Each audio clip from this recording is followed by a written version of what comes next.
Good afternoon, as it now is both in Scotland and in Malawi in terms of the time, and welcome to this webinar.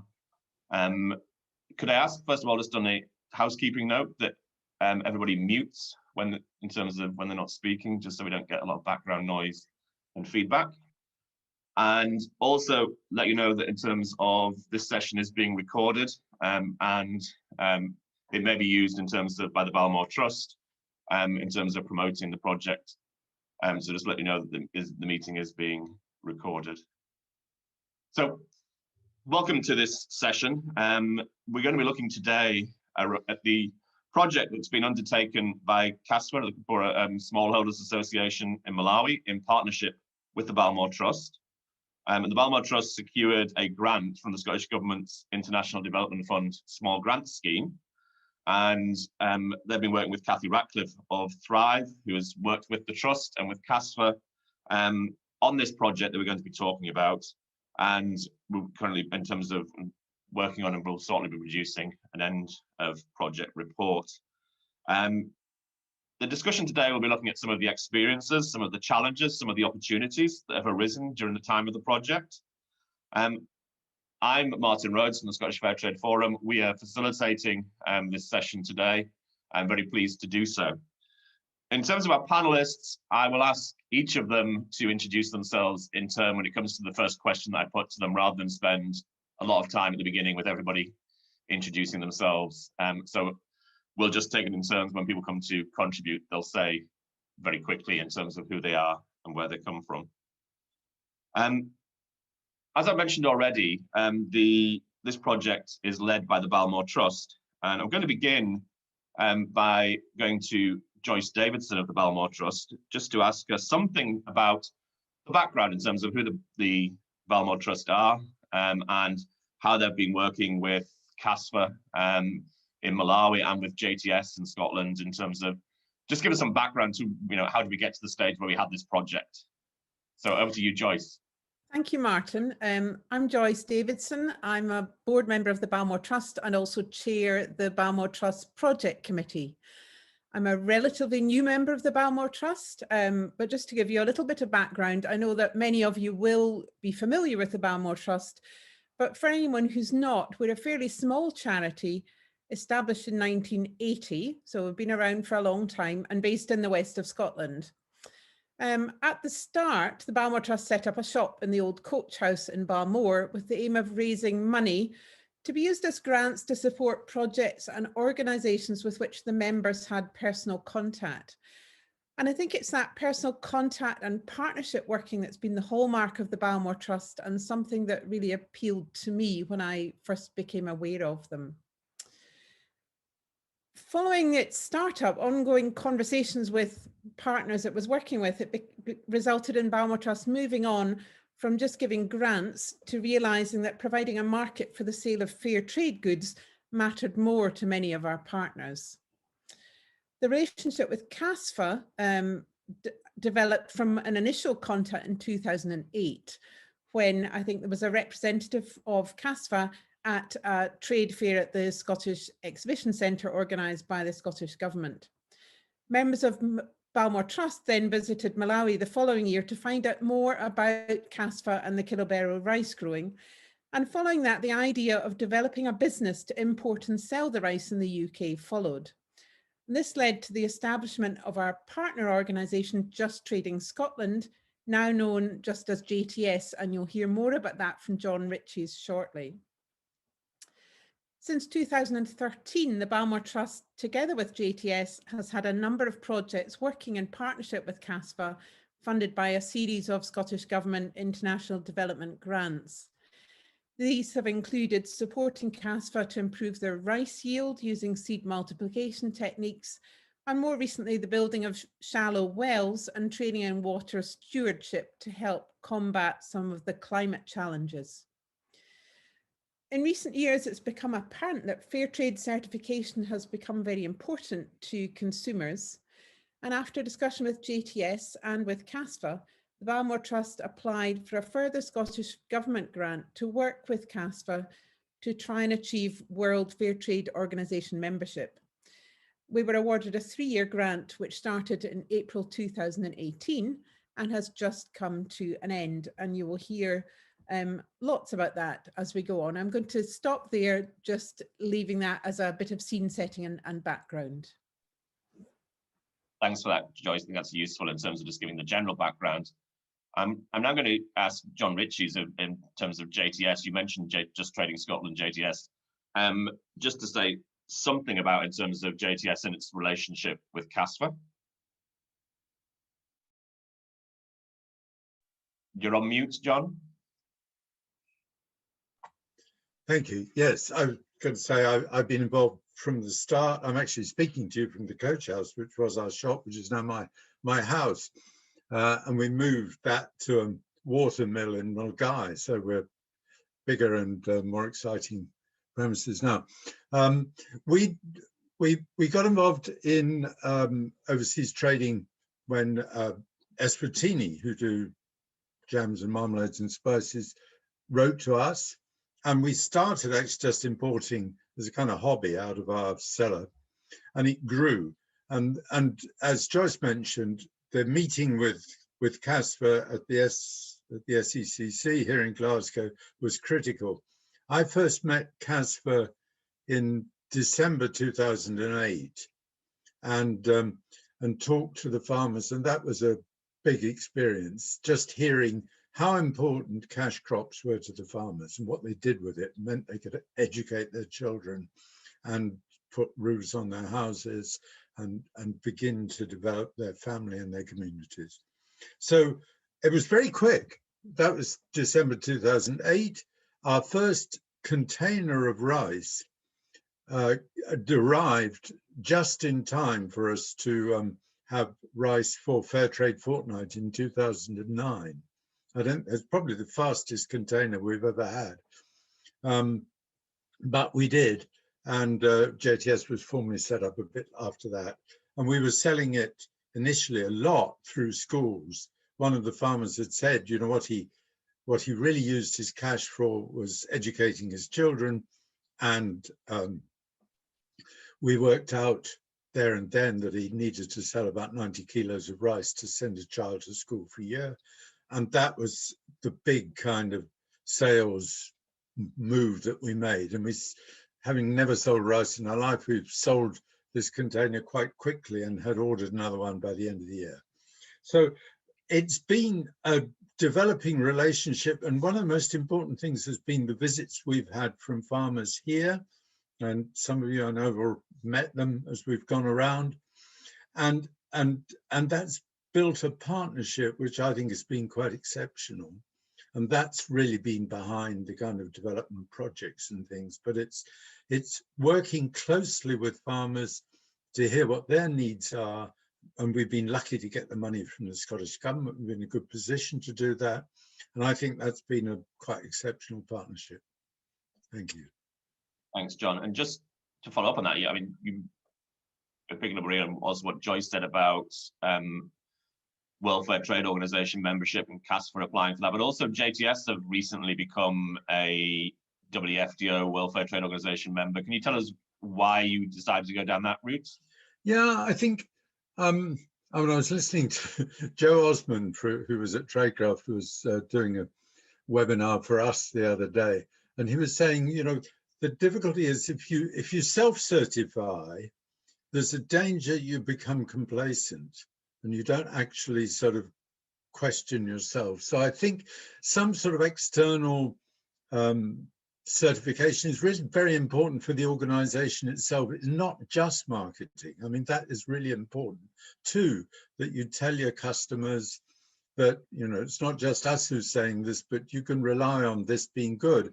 And that's really important when you get all these other sort of fair trade marks and things, that you've got a reliable and trustworthy thing.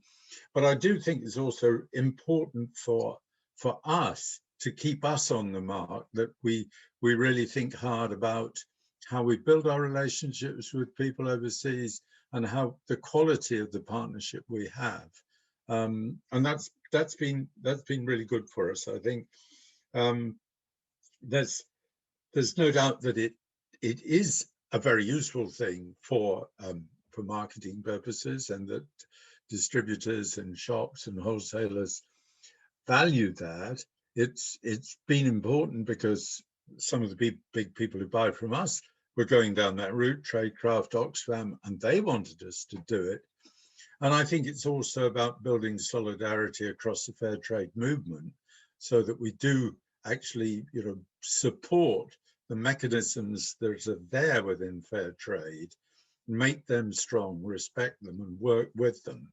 So the movement itself is strengthened.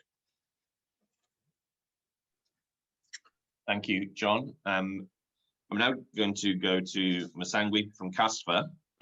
We've heard from the Balmoral Trust, we've heard from JTS. It's really in terms of, Masangwi, if you can give us an idea in terms of the background to KASFA, a brief history, how long you've been going, how you've developed, and how KASFA became involved with JTS. Right, thank you, Martin, for the opportunity to give a little background about KASFA. First of all, Masangwi Mangandale, I'm the business manager for KASFA. So KASFA is a short term for Kaporo Smallholder Farmers Association. So KASFA is a grouping of Smallholder Farmers Association, and what they do here is they produce, they process, as well as market the aromatic Kilombe rice. We have several varieties of rice here in Karonga, in Malawi. But for Karonga, for KASFA to be known on the market, it only does the production, the processing, as well as the marketing of Kilombero rice, which is being sold in Scotland or in the UK through the partnership KASFA has with JTS. So KASFA started in 2001, but got registered with the registrar of companies on 5th December 2005. I mean 2003. By then, in 2001, we had around 100 plus farmers, but as we are talking now, we have grown. Our membership of late is fluctuating around 6,000, 5,000, 4,000, but on average, we are having around 5,000 farmers across Karonga district, which is in the northern part of Malawi. So we have developed over the years. We have seen an increase in the number of the volumes we are being producing, the volume that we are processing, the volume that we are selling on the market. We have also improved in terms of infrastructure. We have our own office, we have our own rice mill, we have our own warehouses. So we have grown over the past 20-21 years or so. So the involvement of KASFA with JTS, I think John as well as Joyce has said more about it. I think the relationship started around 2008 when one of the farmers attended a Scottish fair trade in the Scotland. And the following year, we are told some of the directors from JTS, from Balmoral Trust, visit Karonga, visit the farmers. So apart from the visit, apart from having a market for us, we sell our rice to JTS through NASFA, because KASFA was originally formed or developed by NASFA. So we are affiliated to NASFA. We are supported, 95% of the support we get it from NASFA. So through NASFA, we sell our rice our Kilombero rice to JTS. So in addition to the market itself, the JTS, the Balmoral Trust support the KASFA farmers. As Joyce said, we have implemented some projects in the past about the resource, water resource management project, this WFTO project. There was a seed multiplication project. Some of our secondary school students. So I think through the 90 kg land, something like that, we get some grant from Bamo Trust. We through Bamo Trust, through their support, I think we also had an initial grant to do with the supply of ox cars as well as plows to our farmers. So we, as KASFA, I think we have benefited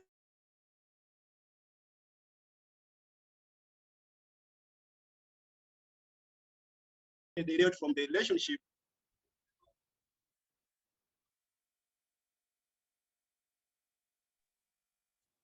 Thanks. I'm not sure whether other people were getting delays in terms of the connection there. I was having problems. I don't know if other people were. No, everyone's fine. So sorry, it was just must be at my end there. So I think I caught most of what you were saying there, Masangwi. But I think just to pick up in terms of a similar question to what I asked John when I asked him about WFTO member for JTS, just in terms of why KASFA are interested in this project with regards to WFTO, World Fair Trade Organization member. What's the importance of it for KASFA? Generally, when the project was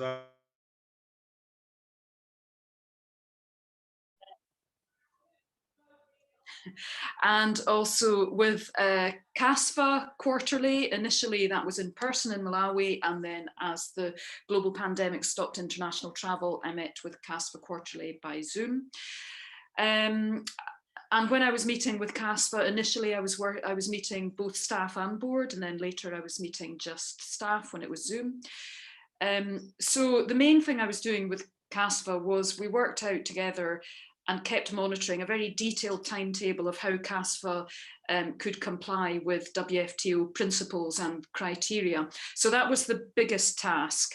Of course, it meant that in between that monitoring, KASFA then had to do work to achieve that compliance with the principles and the criteria. I was also just checking that things went to timetable, that KASFA submitted its application for provisional membership, that WFTO gave that provisional membership, that KASFA submitted its self-assessment review and had its audit arranged. So I was basically just pushing things along to timetable. I was in touch with JTS about what they needed from KASFA, what kind of food quality qualification did they need. I also met with NASFAM, which is the national organisation in Malawi, of which KASFA is a member, because of course this affected them, because some of their policies, for example, their child labour policy was the child labour policy that KASFA would adopt. I met with Scottish Fair Trade Forum several times about the provisional membership application, about the KASFA's living wage ladder, because that was a technical thing that they were experienced in. I took KASFA to the nearest WFTO member, who was in Tanzania, Kahawa Coffee. And after that, on their advice, I was in frequent contact with WFTO in Nairobi about who they were going to select as their auditor in Malawi. Had she been trained? Was everything going all right? And then I was in touch with the WFTO auditor herself, newly trained in Malawi. She'd never done this before. And I also liaised with SGS, which is a food quality auditing company in Nairobi in Kenya, because we were initially hoping to get that audit done within the 2 years. Of course, the pandemic came along and made that quite difficult, but we're still persevering with that. And of course, I was in touch with the donor because I was reporting 6 monthly to the Scottish Government. Thanks, Kathy, and apologies that I dropped out of the session there briefly. Just now want to bring in Ray from KASFA in terms of asking what his role has been in terms of what his role in KASFA is and what his role in terms of involvement with the project has been.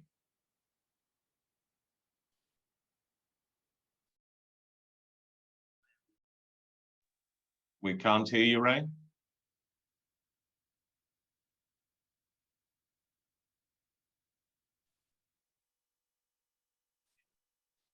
No.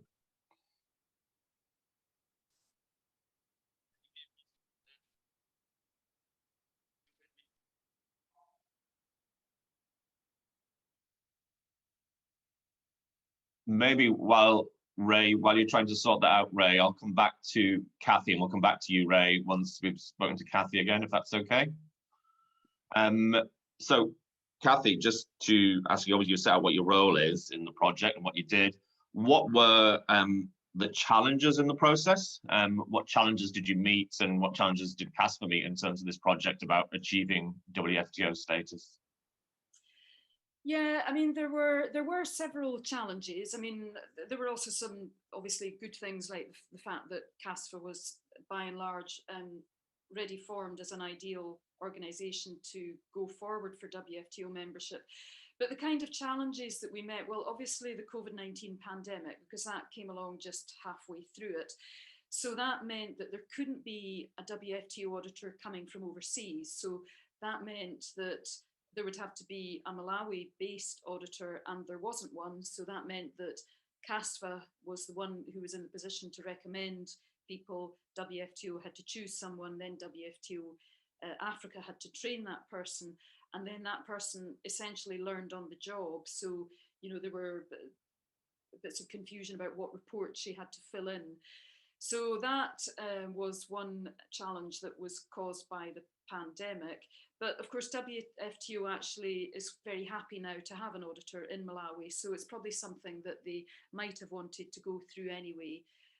But it does add to the time that's required. Because there wasn't another WFTO member already in Malawi, that meant that our visit to another member, which happens early in the process, had to be overseas. So that added a bit of expense and time, and it meant that not so many people from KASFA could visit. But it was very interesting, and it did work out well. It gave quite a bit of inspiration, but it added to the expense and the time and meant that not so many people could visit. COVID-19 did actually unfortunately cause a bit of illness during the project, and that also delayed the audit, which was quite unfortunate, because the other main challenge is that 2 years is a very short time. I didn't realize at the start, but there's a lot to achieve. This is not just form filling, this is achieving standards. So 2 years is a short time, and if you throw in a pandemic on top of that, and it's a country where there isn't already a WFTO auditor or a WFTO member, then you are really putting the pressure on yourself.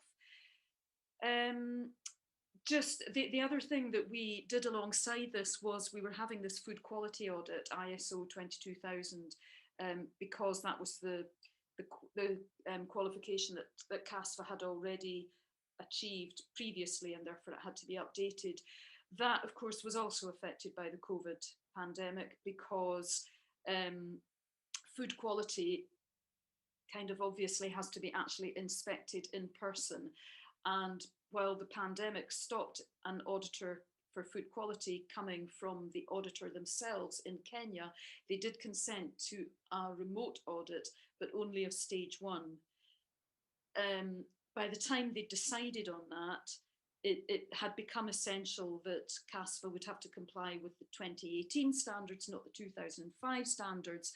That then meant that they had to renew all of their documentation, because it had to be the most up to date.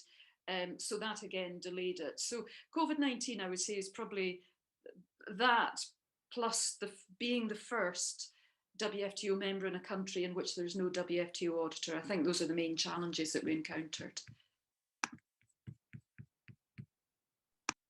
Thanks, Kathy. I'm going to come back to Masangwi in terms of, and hopefully Ray will be able to join us as well, in terms of Masangwi, just in terms of some of those challenges that Kathy's mentioned, in terms of how have you addressed them? How are you addressing them in terms of within KASFA?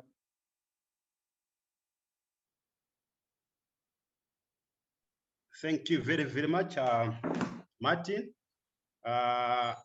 Kathy is very, very right to say on the road, we met several challenges. And what has Kathy said are the two or three main challenges we met. The issue about COVID-19 pandemic really hit us hard during the implementation of the project. As she has said, the order was supposed to come from Kenya, and because of travel restrictions here and there, the orders could not come here. So what we did was with Kathy, we sat down and asked WFTO if we can try to source a local auditor from within Malawi who has knowledge about standards auditing. So we presented two names to Kathy, which were forwarded to WFTO. So from them, they chose one lady who came 2-3 weeks ago to do the physical audit. So the physical audit was done by a Malawian auditor. So we are just waiting for the feedback from the WFTO whether we are successful or not. The other challenge was about in Malawi per se. We are happy to be saying KASFA is the first farmers organization or the first institution in the country to be involved with World Fair trade. That's for us, that's a plus. But the challenge is we did not have someone else to learn from, right? So that was the challenge. So with Kathy, we sat down and agreed to say, okay, why can't we go to the nearest peer group who are involved with the fair trade? So Kathy discussed with the Scottish government, with Bamo Trust, and there was an approval for us to visit Kahawa. As he has said, in Tanzania. We learned a lot from the visit. What we learned from there, we were able to apply when we were here. So the other challenge was that we relied much on the peer issue, because we don't have anyone else to look upon here in Malawi who has an experience in the WFTO. We got a lot of support from the Scottish fair trade. So I know the Korean helped us much on this, tried to go through with us on the documentation. You need to improve here and there. So because we did not have anyone to talk to here in Malawi. So we relied much on the expertise as well from Kathy. So when the COVID issue came in, the flow of our meetings with Kathy, the face-to-face meetings were also disrupted. That meant the one who was guiding us not to be with us when we need her most. So what we did was also, okay, why can't we be doing now these meetings virtually on Zoom, on WhatsApp and the like? So that's how we tried to mitigate, to encounter, to give solution to some of the challenges we met on the way during the implementation of the program. Thank you very much. Thank you, Masangwe. I wonder, Ray, are you able to speak to us, Ray? Are you?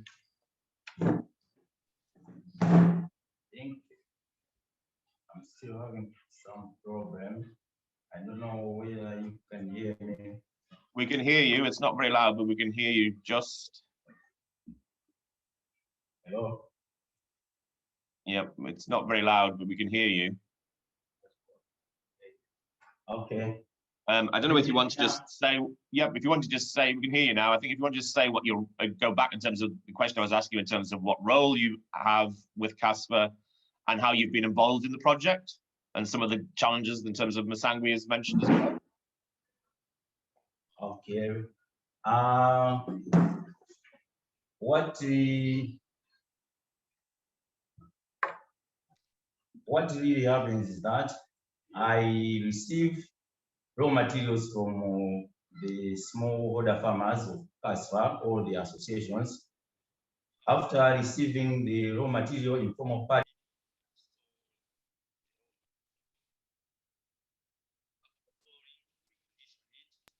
making ready for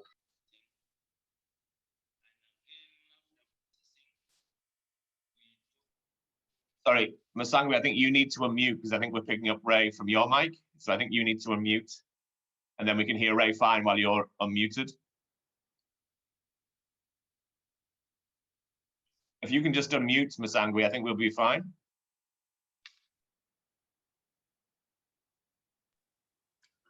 Right, Ray, if you speak now, I think we should be able to hear you. We can hear you fine now, Ray? Oh, yes, I can hear you now. Okay, yep. Quite fine. Okay. Yeah. So basically, that's what I do, receiving the raw materials from the farmers, storing the raw material, conditioning it, ready for milling, and again, doing the milling process. And after that, dispatching to our valued customers. That's what most of the time that is happening at KASFA. Also, I do some quality checks. In fact, I'm heading the quality management team. So when we are trying to register with the WFTO, I think I'm one of the gentlemen coordinating the activities. Sure. Thank you. So in terms of your involvement both in the milling process, but also the quality assurance process, and that links in obviously to the various standards that need to be met. Going to, in terms of, come back to everybody now in turn, but in terms of thinking about to you, Kathy, just some of what you think the key learning points have been from the project that you would take from the project. Yep. So I think one is that you may not know until you start the project which improvements will be needed and therefore might need to be funded in order to pass the criteria. So in the case of KASFA, there was documentation of various matters that had to be formalized, you know, it had to be printed out, it had to be in folders. They needed infrastructure for food quality, which I think had been known about before, but it obviously became essential for passing the WFTO food quality rules as well. That it was made possible in this grant from the funds that were otherwise going to be used for international travel. So that actually worked out quite well. It also arose that KASFA had a need for working capital. And they did during the project get a grant for quite a bit of that from US ADF. So that was good. So that's one thing. You don't know when you start out what you're going to need. Probably you may not know, you might, but you may not know. The organisation's leaders must be committed to it. So in the case of KASFA, that was fine, that worked well. The board was committed, the staff were committed. The director has to make time. This is a time-consuming process. So again, Masangwi was great at finding time in a busy workload because of course that time has to happen, has to be available alongside your existing running of the organisation. External support may be critical, such as the project management that I did, in particular if you're working with donor funds and you have a deadline, you've got to fit it within the grant. So that's just a project manager for timeliness, troubleshooting, liaising with stakeholders and reporting. So I spent on average a half day a week on this over 2 years. So it's not insignificant, but it's needed particularly if you have a donor's timetable to stick to. As I said before, 2 years is short because there are some unavoidable things that you have to go through. You have to make the peer visit, you have to apply for provisional membership, you have to do the self-assessment review, you have to have a peer review, you have to have a monitoring visit, you have to have an audit. So if all these things are to take place, even if you don't have to make improvements, there's just a timetable itself which is very tight. And as I said, you need more time if there's no WFTO member in country, because the auditor has to be selected, trained and start the job, and it may be hard to do in a timely manner if given that the person hasn't done it before. Another lesson is that it is critical to liaise with the regional WFTO office. I really couldn't have done this without working closely with the Nairobi office. Because you have to let them know that this is happening, that there's going to be a new member who's going to go through an audit. You have to work with them on how that timetable is going to be kept to, and you have to build a relationship with them so that you've got them working with you. The peer visit is really important. I wouldn't underestimate how much it inspires people, makes people feel, I get what this is about, I get why this is really important. And it helps them understand the process. So the peer visit that we made, interestingly, they focused very much on organic production, which seemed to be what it was all about for them. Organic production, we concluded, was something that KASFA was doing anyway, almost without thinking about it, and they were able to come up with documentation about how that was the case if need be. It's not actually so key to the WFTO criteria, but it just this peer visit just showed us what the farmers got. In the case of Tanzania, it was what the coffee farmers got out of it, why it was important to them, what they'd had to do. And speaking to the coffee producer, the processor in Tanzania, helped us see all the documentation that she'd had to do to and how she had liaised closely with WFTO Africa. So the peer visit is really important. The other, and of course that, again, being the first in a country means that peer visit has to be to overseas. WFTO did, fortunately for us, dispense with a peer review, which is another part of the process, and it just would have been so difficult in the pandemic. But they said that because the self-assessment review by KASFA was good, they could dispense with that. So again, that's part of the benefit of building up a relationship with WFTO. And I suppose finally, I would just come back round to my first comment, which is you may have to spend more money on improving some things that the process throws up that you might not have realised at the beginning were critical. So I think those are all the learning points I would have to put forward. Thanks, Kathy. Question back to you, John, in terms of, obviously I mentioned right at the beginning that JTS has become a WFTO member, and now this project is about KASFA becoming a WFTO member. It's how important is it to JTS as a WFTO member to be working in terms of, for KASFA to be going down this route as well? And what's its relevance? You need to unmute, sorry, John. There we go. Yeah, I think, one of the things that, from my point of view, the project has made it clear what the benefits of going through this process are in a way that before I couldn't have been, I don't suppose.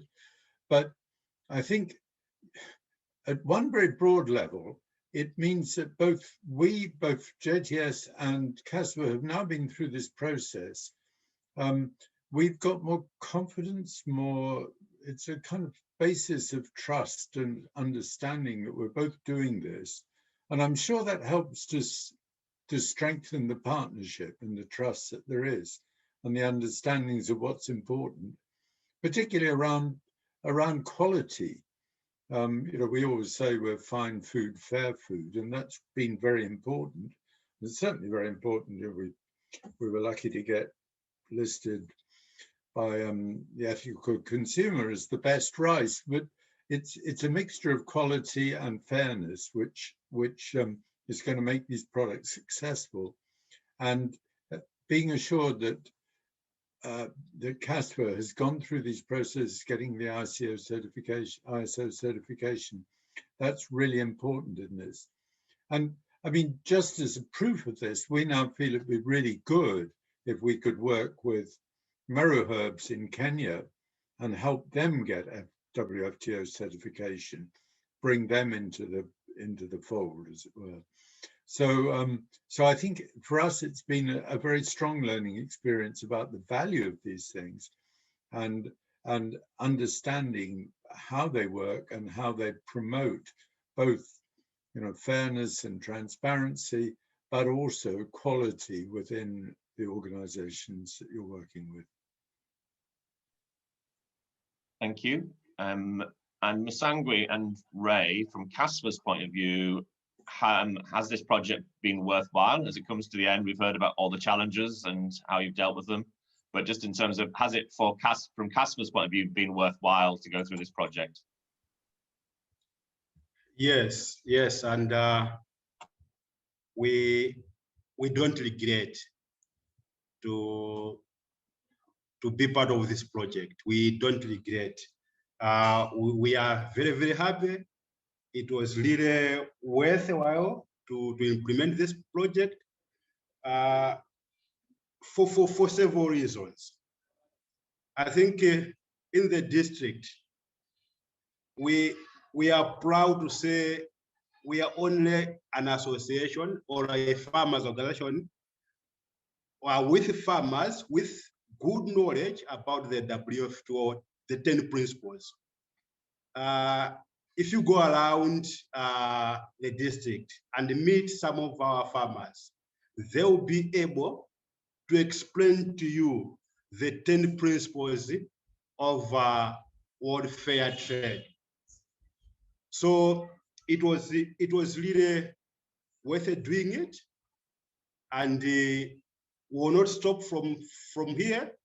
We really want to make sure we achieve the certification so that we can put KASFA on the map. So Martin, this was worth doing it. If you can come here, even the working environment for our staff has improved because of this project. If you go to our rice factory, right? I think Kathy, when she comes back, she will be surprised. Because of this project, the environment now is worth pointing at to say this is now our rice factory. Before the WFTO, we did not even have a trade union within KASFA. But for now, people are now in the process of forming a trade union because of this. Before this project, we did not even know about the living wage ladder, right? But through this project, we have learned about that. We have learned about the transparency, the opportunities for the marginalized one. Our farmers are able to understand the concept of respect to the environment. So when you go around, they will tell you we need to respect this environment.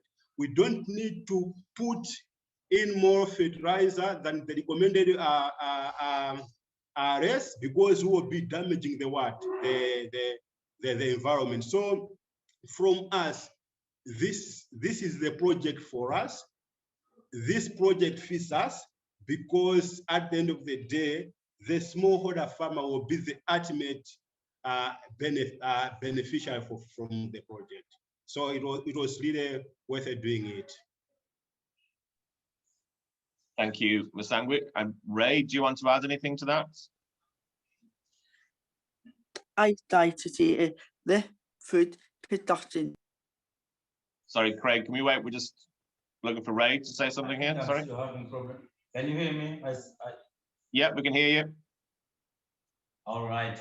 As he has said, Msangwe, from the 10 principles of WFTO, we have this challenge as well of erecting a fence, would have done it, but then as we see now that we can't use bent bricks, it doesn't go well with the environment.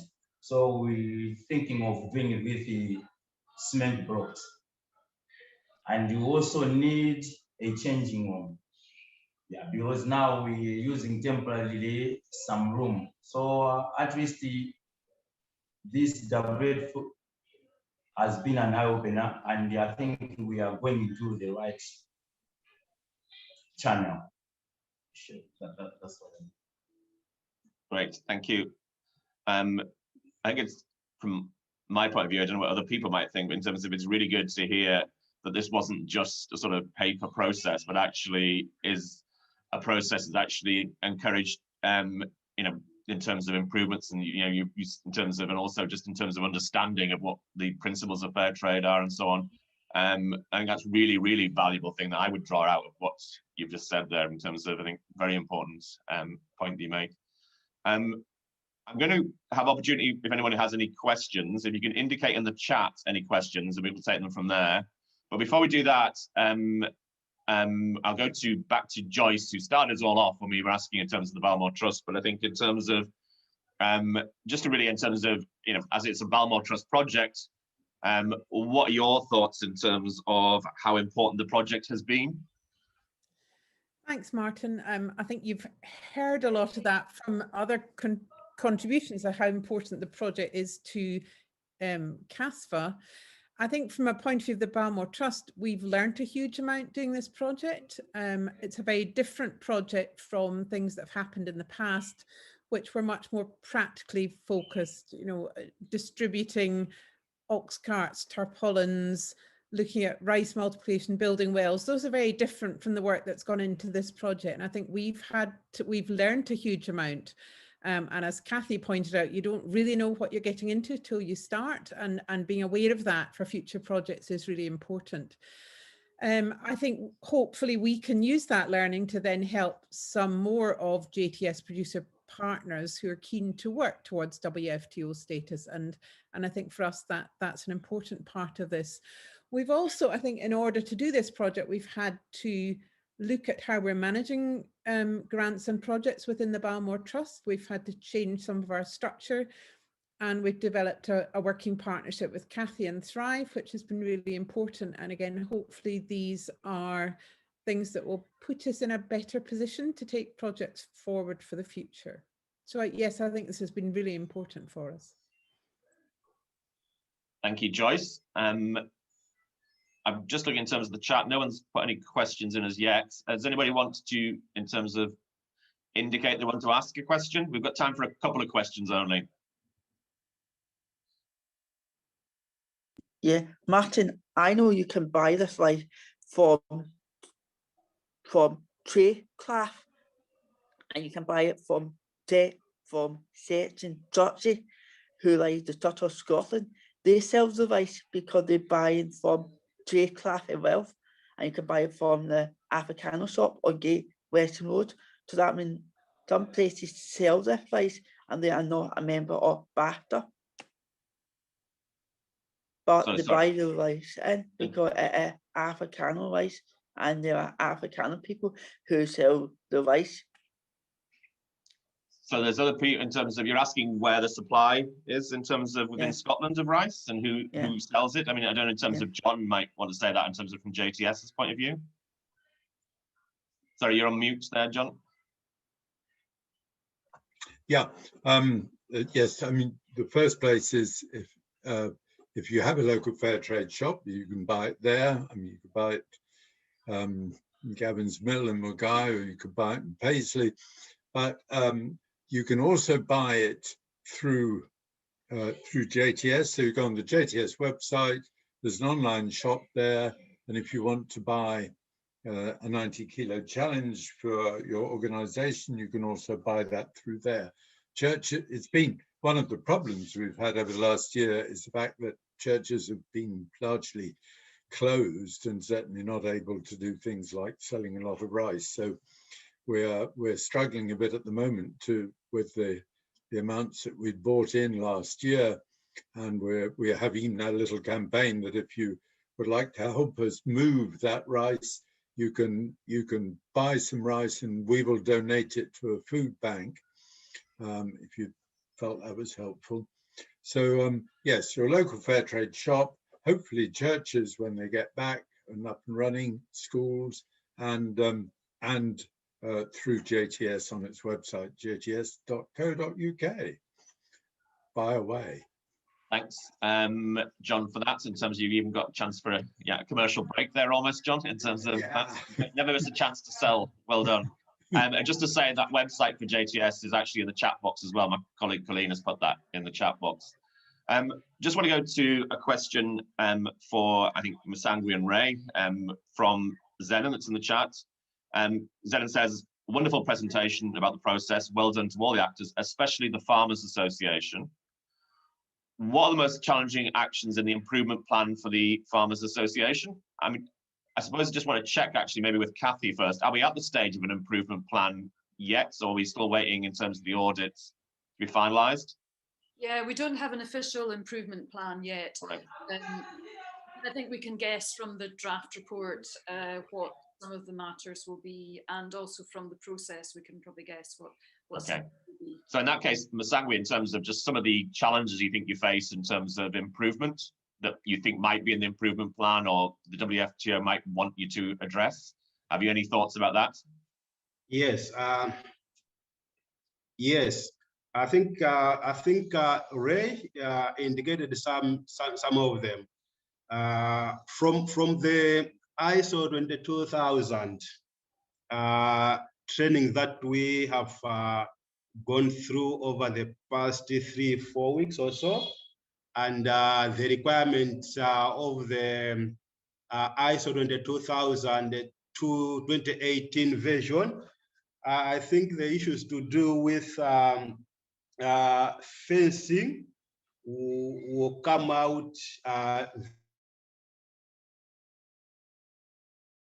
very clear from the improvement plan. I think we have received, I think, the issue to do with the fencing as well as rehabilitating the changing room will come out very, very clear. But the other thing in the WFTO is about making sure you honor the contractual agreements. So we make contracts. We sign contracts. KASFA signs contracts with their individual farmers, right? About the rice purchasing. So the challenge now we are having is we, as KASFA, we don't have enough working capital to buy all the rice that our farmers produces. So when we don't buy all the rice that our farmers produces, it means we are not conforming to one of the WFTO standards or requirements, whereby you need to make sure that you are honoring your fair trade agreements. So that's another challenge that I think that will come out clearly in the improvement plan. And I'm sure Kathy indicated that one somewhere in her report. Yeah, I mean, interestingly, it hasn't been in the draft report to the WFTO auditor, but it might be in the final report. But I do think that was my biggest concern throughout the process, that KASFA might be marked down on lack of working capital, because, as Masangwi says, that means that it's very difficult for them to honour their purchase agreements with their farmer members. And then the other thing, as Ray and Masangwi have both said, that needs to be improved as much for the ISO 22000 food quality as for WFTO is infrastructure. You know, a fence around the whole premises, for example. So while we managed some of that during the project, there is more to be done. But fortunately, both processes, WFTO and ISO 22000, allow for continuous improvement. So as long as as long as you've got enough improvement to pass each of them, then the others can, as you say, Martin, be put in an improvement plan. Thank you, Masangwi and Kathy. Any final questions before I go back round the whole of the panel, just for a final thought from each of the panel? But anybody got a final question?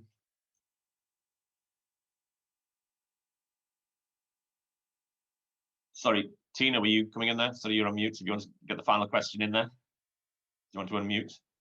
Yeah, it's a starting life. Sorry, Craig, no, we're taking Tina. Sorry, Tina, you're still on mute.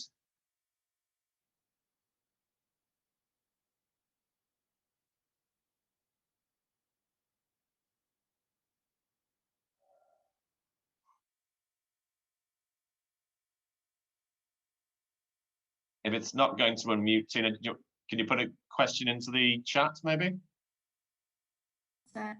That's it. Is it? Sorry, yeah. What choices do the farmers have, the actual farmers have in the process? Okay. So Masangwi, in terms of how are the farmers being involved in this process? You're on mute at the moment, Masangwi. I think, can she be specific? Which process are we talking about? I think just in terms of just the actual process of applying for WFTO membership and being so the project itself. So in terms of the process you've gone through, how have the farmers been involved? Oh, okay. The first thing is this is an organization that is owned by the farmers. So all the decisions, right, are made by the farmers. What I and my friend Ray and some staff at the office does is only to make recommendations. So, but all the decisions, all the approvals, all the authorizations, okay, if let's take, for example, when we are trying to adopt the gender policy, right? We just recommended, drafted the document with KASFA. The final decision maker, the final approvers were the farmers. So all the decisions are made by the farmers, right? So that's how they are part of the decision making process. Thank you. I'm sure I've responded it. Yep. No, I think that's answered it. In terms of just in terms of going to come round to all the panelists for final comments, there've been just in the chat box there's obviously some discussion about what can be done in terms of any way that soft loans can be sourced from Scotland, the UK to help address the working capital issue. I'm not sure I'm going to put that to anybody on the panel until anyone on the panel has particular thoughts on that. It's more, I think, probably a question for us all to think about. And then in particular, in terms of from Zenon there about working capital in terms of organisation, in terms of shared interest, perhaps might be something you might want to speak to there in terms of potential leave. But I'll leave those just as things for people to think about in general rather than put it as a particular question. And just bring up there Stella from the Malawi-Scotland partnership in terms of congratulating it in terms of the milestone. I suppose just to be clear, in terms of the audits being carried out, the audit's been written, the final decision on membership now will rest with the World Fair Trade Organization. Hopeful that that'll be a positive result in terms of decision, and we're awaiting that final decision to be made by them with regards to membership for KASFA. Just to go around it in terms of, just for a final thought from each of the panelists. Before I do that, just to let you know in terms of will be a short feedback form we'll put out to everybody in terms of, we'll share it in the chat and we'll send it out to you afterwards. So if you can complete that in terms of feedback on the event, that would be useful. In terms of final comments then, with regards to the panel, start with you, Kathy, in terms of any final thoughts, anything you just want to take one thing out of the discussion or the project that you want to highlight. I think, as well as repeating the fact that 2 years is a short time, I think I would like to say that it went as well as it did because KASFA is already a democratically farmer-owned organisation with very well functioning systems of, you know, its accounts, and because it had dedication to getting this. So Masangwe was a pleasure to work with, as were all the other staff, and I really enjoyed meeting the board. So I really, yeah, it was a pleasure to do it, and a good organisation, a very good organisation to be doing it with because of the level that they're already at. Thanks, Kathy. John, your final thought to share with us, if you want to make sure you unmute. In a way, I just want to underline what Kathy says is I find KASFA, NASFAM a quite remarkable organisation. And I keep on asking people whether they've met others or what other organisations around Africa. But if African smallholder farmers are going to grow and develop, then it's really important actually that people understand what resources there are and what learnings there are from KASFA and the way they're organized. And that's something I think we ought to be talking about a lot more, because it's essential for growth among farmers. On their own, they can't do it, but organized, then all sorts of things are possible, which are much more difficult elsewhere. The other thing I want to say is, listening to this, is I realize that without Kathy, we'd have been in a horrible mess. And that I want to say thanks to Kathy for what she's done, because this has been a complicated, detailed project, which required that kind of extra support. So thank you, Kathy. Thank you, John.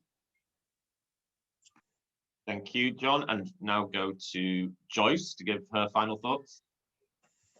My just final thought, and listening to all the contributions today, is just how important in delivering a project like this, the sort of working in partnership across whatever groups you need to deliver it is essential. And it has been one of the strengths of Balmoral Trust over the years, is developing partnerships, and I hope we can move forward. But this project's been a partnership between Balmoral Trust, JTS, KASFA, Thrive and Scottish Fair Trade Forum. So a lot of people involved, and thanks to everybody.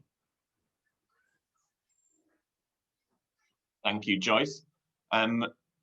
Ray, or in terms of, do you want to say something, Ray, in terms of final thoughts? Yes, I would like to thank Kathy. She has taught us a lot. We have learned a lot from her. Her working ethics, mainly on meeting deadlines.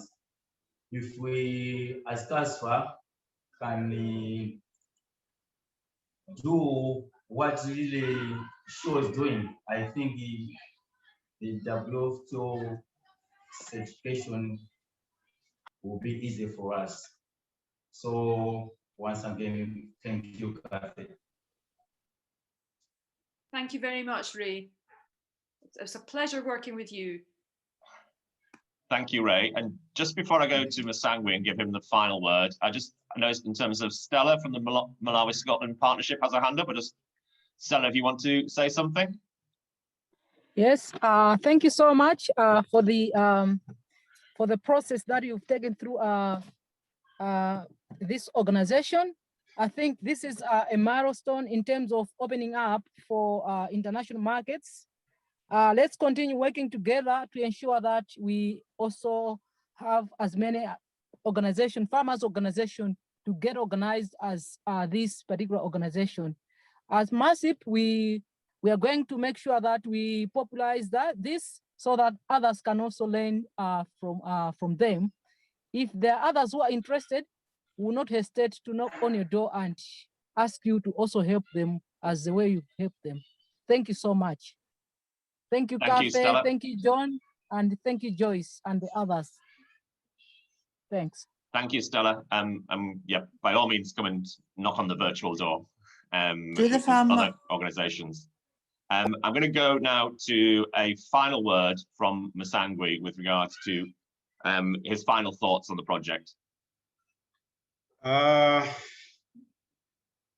Thank you very, very much, Martin, for the opportunity to say my final thought. The first one is on behalf of the farmers here, right? Send our appreciations to the Scottish Government, the Barmore Trust Board, JTS, as well as our customers, those customers who buy our Kilombero rice. Send our appreciations to them. The KASFA farmers would have been happier to be around me here, talk about how they have benefited from the support they get from the Scottish Government through Barmore Trust or as well as JTS. So please, when you go back,